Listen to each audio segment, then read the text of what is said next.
परतूर शहराच्या नगरपालिकेची निवडणूक झाली। नगरपालिकेच्या निवडणुकीमध्ये परतूर शहरातल्या जनतेनं जो कौल दिलेला आहे त्यासाठी नगराध्यक्ष पदावर जनतेतून निवडणूक झाली आणि प्रियांका शहाजी राक्षे ही तरुण 37 वर्षाची मुलगी नगराध्यक्ष झाली। आज उपाध्यक्ष पदाची निवडणूक झाली। भारतीय जनता पक्ष आणि कपिलजी आकार आम्ही एकत्र आलो या शहराच्या विकासासाठी, जनतेचे प्रश्न सोडवण्यासाठी, हे मराठवाड्यातलं टॉप 10 शहर करण्यासाठी कपिलजी आकात यांनी भारतीय जनता पक्षासोबत येऊन या ठिकाणी बैठक करून आम्ही निर्णय घेतला आणि शहराच्या विकासावर एकत्र आलेलो आहोत। आज कपिलजी आकात आणि भारतीय जनता पक्षाच्या वतीनं उपनगराध्यक्ष पदाची निवडणूक झाली आणि या उपाध्यक्षाच्या निवडणुकीमध्ये विशाखा विजयराव राखे यांची एकमतानं उपाध्यक्ष पदावर निवडणूक केली आहे।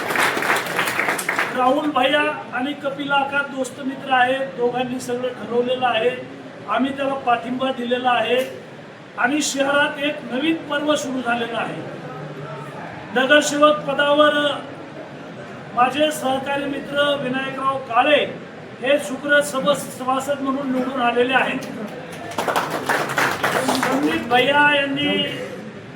संदीप बाहेकर यांनी निवडणुकीमध्ये अडचण आली होती, माघार घेतली आणि संदीप भैया दुसरे नगरसेवक झालेले आहेत। 2 नगरसेवक आज आमचे निवडून आलेले आहेत। ह्या सगळ्या युतीच्या घडामोडी कपिल भैया आणि राहुल भैयामध्ये झाल्या। माझ्याबरोबर बैठक झाली आणि विकासाच्या मुद्द्यावर चांगलं शहर चालवण्यासाठी, सगळे ठराव मंजूर करण्यासाठी, निधी आणण्यासाठी आता हे दोन्ही गट एकत्र येऊन आज ही निवड झालेली आहे। शहराचा कायापालट करायचा आहे। विनायक काळे हे अनुभवी नगरसेवक आहेत, नगराध्यक्ष होते।